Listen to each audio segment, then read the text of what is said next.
Un mort et 29 blessés, dont 8 dans un état critique. C'est le bilan d'un accident survenu vers 15 h à hauteur de Khelcom Biram. C'est dans le département de Guinguinéo. 2 cars de type Ndiagandiaï, dont l'un en partance pour Touba, sont entrés en collision. La personne qui a perdu la vie était une femme âgée d'une quarantaine d'années. Le corps sans vie ainsi que les blessés ont été acheminés à l'hôpital régional de Kaolack, selon notre correspondant sur place, Ibrahima. Mais il faut dire que les sapeurs-pompiers sont moins mobilisés pour cette année. Malheureusement, une personne est décédée sur la route de Gossas. C'est lors d'un accident de la circulation. Bien évidemment, les éléments ont effectué à ce stade 27 interventions. Un nombre bien moins important que celui de l'année dernière à cette même période, avec au total 150 sorties. Voyons tout cela avec Pape Faraning et Maud Diop. Cette victime, c'est le bilan des interventions à 2 jours du Magal. Contrairement à l'année dernière, les sapeurs-pompiers étaient très sollicités avec plus de 150 interventions à pareille époque. À l'heure où je vous parle, nous sommes à 27 sorties. Ces 27 sorties ont occasionné 52 victimes. 51 ont pu être sauvées. Malheureusement, nous déplorons la perte d'une victime sur l'axe Gossas. Un résultat obtenu grâce à une large sensibilisation auprès des populations, surtout dans les foyers religieux. On a mené des activités de sensibilisation au niveau des grandes gares, également au niveau de la grande mosquée, mais surtout au niveau du Daïra Hizb ut-Tarqiyyah, où même nous sommes allés les fournir carrément des prestations comme une formation aux gestes de premier secours. De gros moyens ont été déployés pour cette année, comme ce car ultra moderne équipé de caméras pour faciliter les interventions. Tous les points de rassemblement, toutes les grandes cuisines, mais également tous les points susceptibles de générer un risque comme électrique. Nous voyons qu'il y a beaucoup d'installations électriques à l'intérieur de Touba et justement ces gens sont prépositionnés à côté de ces risques pour pouvoir les prendre en compte. Nous sommes 500 gradés sapeurs, dont 10 médecins, pour un peu plus de 70 véhicules et engins. Les sapeurs-pompiers appellent à plus de vigilance et les pèlerins pour avoir un Magal avec moins d'accidents. Merci beaucoup, Pape Faraning. On reste avec vous. Sauver des vies, c'est également l'affaire de tous les citoyens. Le volet humanitaire occupe une place importante dans l'organisation du Magal. Chaque édition, et cela depuis bientôt 5 ans, les petits-fils de Serigne Touba, regroupés au sein du Daïra Nourou Darayni, organisent des journées de dons de sang. Leur objectif, obtenir plus de 400 poches de sang. Reportage Pape Faraning et Maud Diop. Accidentés de la route et des malades, regroupés au sein du Daïra Nourou Darayni, collectent des poches de sang pour approvisionner les hôpitaux dans la cité religieuse de Touba. Dans le volet social, on organise un don de sang pour permettre aux hôpitaux de renforcer leur capital de sang, pour sensibiliser les gens à le faire. Si les Mbaki le font, les talibés vont suivre cet élan-là. Durant le Magal, on ne souhaite pas beaucoup d'accidents de la circulation. Il y a les femmes en début de grossesse avec les travaux ménagers qui font des avortements et on est en pleine période de paludisme. Donc actuellement, on a beaucoup de malades au niveau de la pédiatrie, des urgences et de la médecine. Ce non-voyant, conscient de l'importance du sang pour sauver des vies humaines, effectue cet acte comme un adiya pour Serigne Touba. Donner son sang est un bienfait. Tout musulman doit le faire pour aider son prochain. Je le fais pour Serigne Touba, c'est un adiya en cette période de grand Magal. Ils ont organisé plusieurs points de collecte afin d'avoir le maximum de poches. On cible une centaine de personnes aujourd'hui. On a fait d'autres collectes avant celle-ci. On était la semaine passée à la station Shell de Saint-Madakaw. Ils ont eu 109 poches. On était à Dakar avec Seigne Modou Mbacké Maoul Ayat. On avait là-bas 150 et quelques poches. Maintenant, on est venu pour la dernière journée ici. C'est les petits-fils de Serigne Touba qui disent Safar et sang. donc donner du sang pour le SAF ren tamit ñi ngi nii dinañu am pratiquement 400 et quelques poches de sang yu ñu stocké pour def ko nii dañuy màggal ba pare sax wax dëgg yàlla sang bi def. Le Daïra Nourou Darayni est à sa 5e édition du don de sang. Les membres appellent les talibés à donner du sang car ce geste noble. Alors nous sommes en ligne avec Mamina Camara, c'est le président du conseil départemental de Bignona. Il nous informe qu'il y a un carambolage sur l'autoroute Ila Touba. Mamina Camara, bonsoir. Mamina Camara, vous nous entendez? Apparemment, Mamina Camara ne nous entend pas, mais sachez qu'il y a un carambolage sur l'autoroute Ila Touba. Nous allons certainement y revenir au cours de cette édition. La police nationale a déployé plus de 2500 agents pour la sécurisation de l'événement religieux. Les forces de l'ordre ont immobilisé plusieurs véhicules des motos Jakarta. Entre autres, il y a également eu plus de 700 arrestations pour divers délits. Nous allons écouter, peut-être au cours de ce journal, un responsable de la police nationale. Autre sujet, avoir de l'eau, c'est un véritable exploit en ce moment dans plusieurs localités de Touba. C'est le cas d'Aroukoudos. Les populations peinent à trouver le liquide précieux en cette période de canicule et à 2 jours seulement du Grand Magal de Touba. Et comme si cela ne suffisait pas, à cela s'ajoutent des coupures d'électricité. Reportage à Daroukoudos, Abib Faye et Jafaraba. Des robinets à sec, des populations dans le désarroi. C'est la triste ambiance au quartier d'Aroukoudos, sans eau, à 48 heures du Grand Magal. Nous attendons 1 heure, 2 heures du matin pour remplir les bassines. Nous veillons jusqu'à l'aube. Je me sens fatigué pour avoir de l'eau. À mon âge, je ne peux sortir pour chercher ce liquide. Depuis 3 jours, nous n'avons pas d'eau. Imaginez, aujourd'hui, nous n'avons même pas une goutte d'eau. Cela nous fatigue avec nos invités qui arrivent. Nous remuons ciel et terre pour trouver l'eau. Une pénurie d'eau inquiétante pour ces populations qui interpellent les autorités en charge de l'hydraulique. C'est vraiment triste en cette période du Magal. Nous sollicitons des citernes d'eau pour ravitailler la cité. Nous en avons vraiment besoin. Au nom de Serigne Touba, je leur invite à nous servir de l'eau pour la réussite du Magal. Un malheur ne venant jamais seul, Daroukoudos est aussi plongé dans le noir. Les coupures d'électricité sont passées par là. À chaque approche du Magal, c'est ce que nous vivons. Même cette année, la situation est inquiétante. N'empêche, nous portons volontaires à chercher ce liquide précieux. La fourniture d'électricité et l'approvisionnement de Touba en eau sont des casse-têtes dans une ville qui grandit, où la demande devient forte en cette période.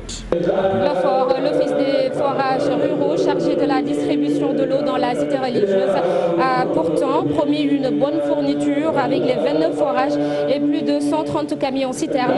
Le secrétaire général de l'OFOR a été clair, pas de pénurie cette année. Amadou Gaïndjaï est interrogé par Chérif Dia et Talassan. Est fait en cette matière. Et la nouveauté cette année, c'est qu'on a créé des postes avancés. On a démultiplié les bases de demande d'eau et nous avons créé cette année 4 postes avancés dans différents quartiers pour rapprocher les camions citernes des pèlerins. Ce qui explique cette situation, c'est que nous avons des réserves. Nous attendons le pic pour les mettre en fonction. Il faut savoir aussi qu'il y a des travaux d'extension sur certains quartiers. Et donc, pour mettre en place ces tuyaux, il va falloir arrêter certains approvisionnements, histoire de raccorder ces nouveaux tuyaux qui mènent vers ces quartiers. Nous remarquons que les branchements ne se font pas correctement toujours à Touba. Il y a des branchements clandestins. Et si ces branchements ne sont pas faits par des professionnels, il va y avoir une perte sur le réseau.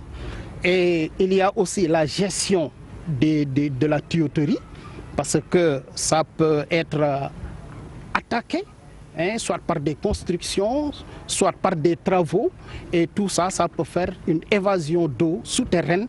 Et pour cela, il va falloir diagnostiquer tout le réseau pour trouver une solution durable à ce problème. Et nous allons en parler beaucoup plus amplement avec le directeur général de l'OFOR, Seyni Ndaw Sousara, dans quelques instants. La dépigmentation et les extensions capillaires sont interdites dans la ville sainte de Touba. Un code de conduite exigé par le khalife général des Mourides, Serigne Mountakha Bassirou Mbacké. Et on dirait que la mesure est bien suivie, surtout par les vendeurs de produits cosmétiques qui ont trouvé d'autres canaux pour faire de bons profits. C'est un reportage signé Cheikh Diop et Talassang. Plusieurs marchandises exposées dans ce magasin de cosmétiques. Difficile de voir des produits de dépigmentation et de cheveux artificiels. Le nouveau code de conduite exigé par le khalife général des Mourides, bien appliqué. Nous sommes au marché Ocass. Lorsqu'on a entendu le ndigal de Serigne Mountakha, on a jeté tout ce qui est produit de dépigmentation. Parce qu'avant tout, nous sommes des talibés mourides. Malheureusement, nous, en ce qui nous concerne, on n'a jamais vendu des produits de dépigmentation. Les cheveux artificiels, on n'en parle même pas.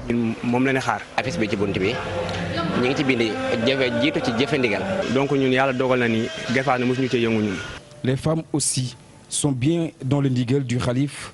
Ainsi, une sensibilisation s'impose.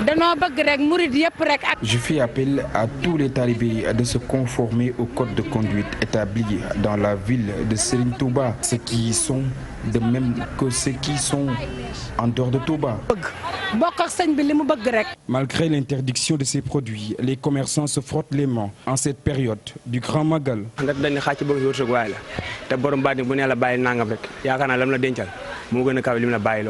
Alhamdulillah, on s'en sort très bien. Les produits s'écoulent.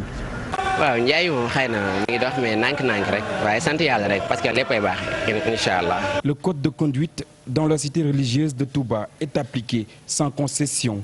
Les femmes obligées de retourner aux anciennes tresses, mais aussi d'utiliser des produits sans hydroquinone. Vous suivez toujours le journal du Magal sur la TFM. Un autre sujet à présent, la couverture médiatique du Grand Magal qui est assurée par plusieurs structures. La RFM, entité du groupe Futur Média, a déployé plus de 30 agents, une équipe composée de journalistes et de techniciens. La station locale qui se trouve à Mbacké travaille en parfaite collaboration avec la rédaction centrale. Reportage à RFM Mbacké, Abib Faye et Diafaraba.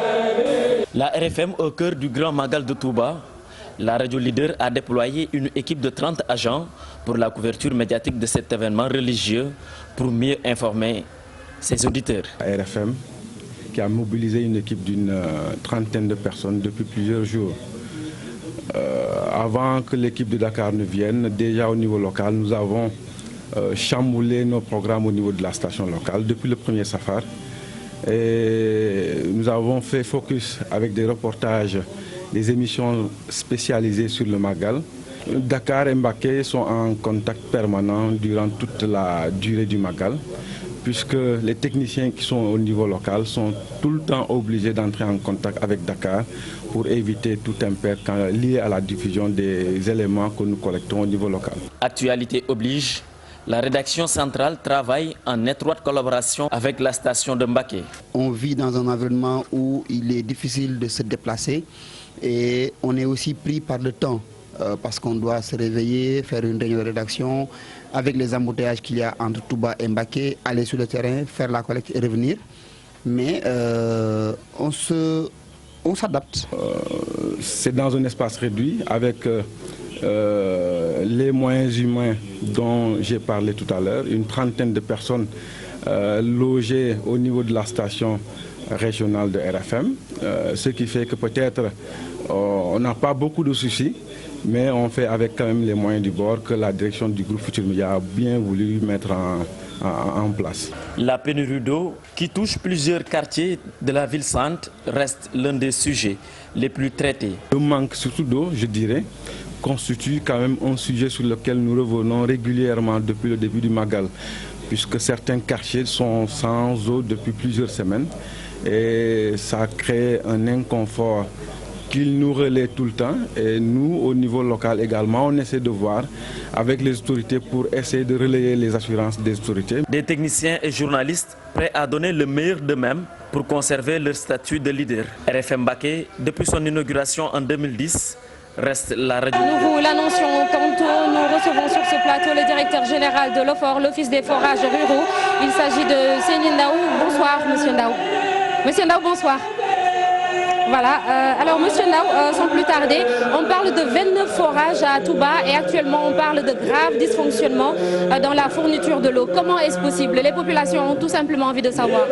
Mais je voudrais tout d'abord vous remercier et rendre grâce à Dieu de m'avoir donné l'occasion de venir encore à votre plateau pour parler de l'approvisionnement en eau de Touba. L'année dernière, à pareil moment, nous étions là pour parler de cet événement extrêmement important qui est le Magal de Touba. Je voudrais également, avant de répondre à votre question, donner mon ziar au Khalife général des Mourides et souhaiter également à tous les pèlerins un excellent Magal. Saluer tous les chefs religieux de Touba. L'alimentation en eau de Touba, effectivement, nous avons 30 unités. Nous avons 28 forages et 2 piézomètres. Sur les 28, nous avons 26 forages à gros débit et 2 forages à petit débit. L'un, c'est pour l'eau bénite et l'autre, c'est pour l'hôpital de Touba, pour rendre autonome l'hôpital. Et l'ensemble de ces forages donne une production qui avoisine 113 000 m3 jour. C'est extrêmement important si on tient compte des 2 réservoirs qu'on va utiliser la veille du Magal. Et si vous faites le calcul, vous verrez que donc cette production devrait suffire pour ne pas arriver à un manque d'eau. Mais on a entendu tout à l'heure le secrétaire général de l'OFOR dire Je crois qu'il faut relativiser. Il faut relativiser parce que aujourd'hui j'ai fait le tour de la ville et par rapport aux années passées, l'affluence qu'il avait au niveau de nos bases pour les populations qui venaient demander un soutien, un appui par rapport aux camions a nettement diminué. Et on est à 48 heures. On est à 48 heures. Peut-être demain à pareil moment, on pourra faire l'évaluation. Touba attend cette année 4 millions de personnes. Oui, ça c'est vrai. Mais je crois que la situation de l'année dernière nous avait permis de maîtriser à 95% dans l'approvisionnement en eau. Et aujourd'hui, on a augmenté cette production. Je ne vois pas donc de raison pour qu'on arrive à du pire. Mais pourquoi, comment expliquez-vous, je voudrais vous poser cette question, comment expliquez-vous donc ces pénuries d'eau qu'on a constatées dans beaucoup de quartiers à Touba? Non, c'est ce que je disais. Quand on parle de pénurie d'eau, il faut relativiser. Il y a des gens qui n'ont pas de la pression. Les gens qui sont en hauteur, c'est tout à fait normal qu'ils ne puissent pas être dans ce luxe pour avoir une pression suffisante à l'étage. Il y a d'autres quartiers où on a remarqué qu'il y avait effectivement des maisons qui n'avaient pas d'eau. Mais à chaque fois que le problème se pose, les gens nous demandent un appui en camion et en citerne. Pourquoi on a fait venir autant de camions, autant de bâches? Combien de camions? C'était pour prévenir à ce manque d'eau au niveau donc, de certains points. Au-delà de ces solutions qui sont conjoncturelles, aujourd'hui, quel est le problème de Touba et à combien le besoin est estimé aujourd'hui? Le problème de Touba, au-delà des solutions conjoncturelles, le problème de Touba, c'est un problème de réseau. C'est le réseau qui pose problème. Aujourd'hui, personne ne peut te dire comment le réseau est constitué. Le réseau a grandi avec la ville, sans pour autant qu'il y ait une étude sérieuse. Maintenant, vous avez entendu son Excellence, le chef de l'État, lors de sa dernière visite, comme quoi il faut attaquer l'audit du réseau. C'est ce qu'on va faire. Pendant 7 ans, qu'est-ce qui a été fait dans ce sens? Oui, je crois que pendant 7 ans, chaque année, l'État a cherché à réaliser des extensions au niveau des quartiers qui n'en disposent pas. L'État a cherché à renforcer la production. L'année dernière, c'est 5 forages qui ont été construits à Touba pour une production qui a avoisiné 15 000 m3 jour. C'est extrêmement important. Mais on parle également, monsieur Ndao, on parle également de l'entretien de ces forages. L'État également fait en sorte que chaque année, il y a un minimum d'équipements qui sont achetés en pompe pour remplacer certaines pompes qui sont vétustes et qui n'ont pas le débit nécessaire. C'est ce qu'on a fait cette année. Mais dans le cadre de la gestion de l'équipement, bien sûr, qui reste quand même le talon d'Achille, le niveau d'implication des populations dans cette affaire. À Touba, il y a le comité d'initiative qu'on appelle MAO, qui est là et que nous appuyons. Nous travaillons d'ailleurs avec MAO Rahmati, nous travaillons avec le comité d'organisation, nous travaillons avec les autorités administratives pour faire en sorte qu'il y ait moins de tension d'eau. Mais aujourd'hui, personne ne peut te dire qu'on va avoir une couverture à 100%. Ce n'est pas possible. Et les extensions de périphérie. Comment? Oui, Nathalie. Monsieur Ndao, alors votre prédécesseur, Lansana Gagny-Sakho, parlait de 90% de la population à Touba qui achète de l'eau mais ne paie pas. Alors de quelle eau parle-t-on? Oui, je crois que ça date. Depuis que Touba est Touba, les gens ne payent pas l'eau. Oui. L'eau est donnée gratuitement. C'est vrai, avec la gratuité de l'eau, il y a un gaspillage qui est noté quelque part. Ils ne paient pas l'eau, mais les habitants ne paient pas, mais les populations puissent faire davantage d'économie. C'est un problème que les autorités religieuses et les autorités étatiques sont en train de réfléchir pour voir comment reprendre le réseau. Mais au-delà même de la reprise du réseau, il était envisagé même, à partir des champs captants qu'on a identifiés à Touba Bogo et à Sadio, d'amener de l'eau douce à Touba et de faire un réseau parallèle. Mais tout cela sont des réflexions. Mais gratuitement ou ils vont payer les factures? Mais le moment venu, tout dépendra donc des autorités religieuses du Khalif. Parce que c'est une question à laquelle les autorités ne veulent pas aborder, c'est-à-dire laisser la gratuité. Moi je crois que le problème ne se pose pas. C'est lui qui paye l'électricité, c'est lui qui paye le téléphone. Ce n'est pas celui-là qui va refuser de participer au fonctionnement de ces forages, qui coûtent extrêmement cher d'ailleurs. Combien?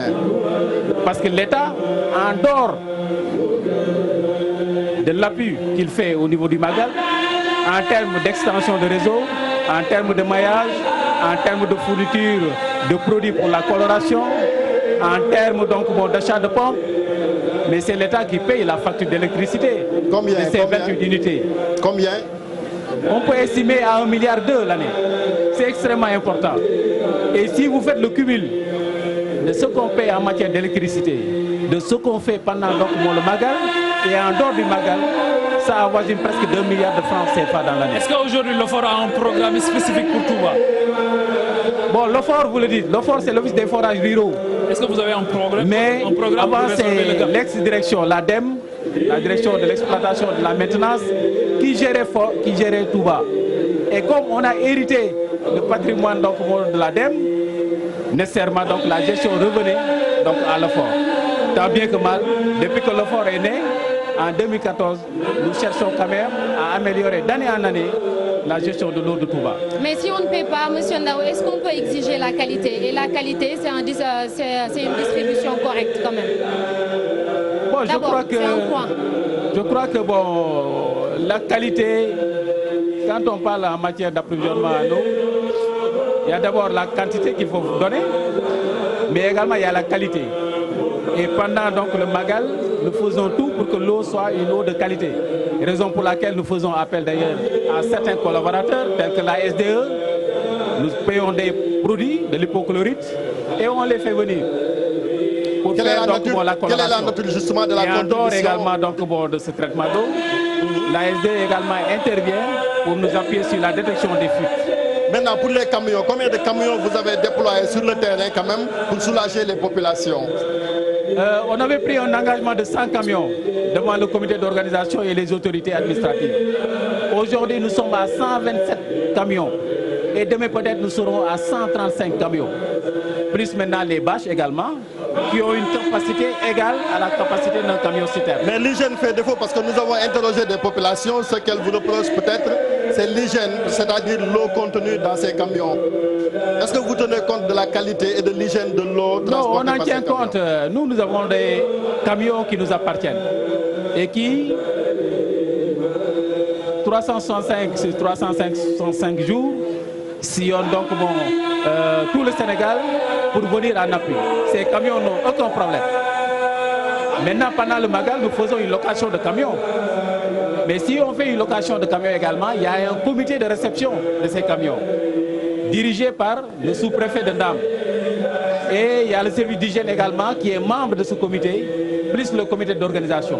Avant que les camions ne circulent, il y a donc l'expertise qui est faite par le comité à travers donc le service d'hygiène. Pour valider si un camion...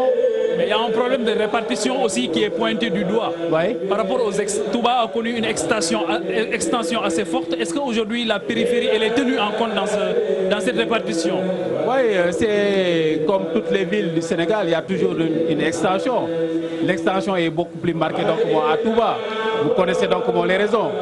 Les gens qui viennent donc, à la périphérie, qui s'installent, beaucoup d'entre eux n'ont pas encore de branchement. Et c'est pendant donc en période de Magal, nous venons donc en appui pour leur faire des extensions. Peut-être on ne les touche pas à 100%, mais on fait le maximum. Monsieur Ndaw, Cherif Dia l'a évoqué tout à l'heure. Alors, quelle est concrètement la position de l'OFOR par rapport à la fin de la gratuité de l'eau? Parce que quand même, il y a plusieurs années, par rapport à la fin de la gratuité de l'eau à Touba, puisque c'est une question qu'on agite depuis des années, il y a même Serigne Saliou Mbacké qui avait parlé d'aller peut-être vers ça.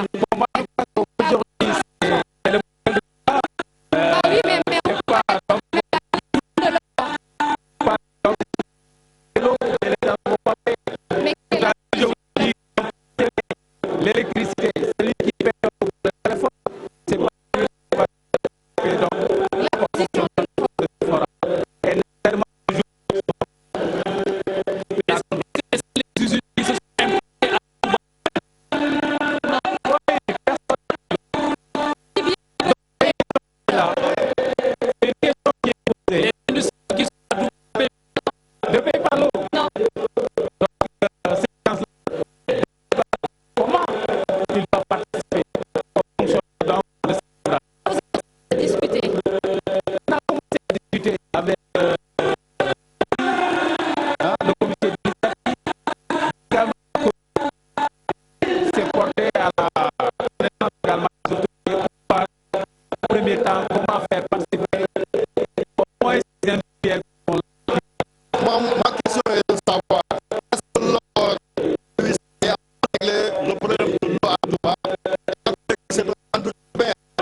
Donc il y a que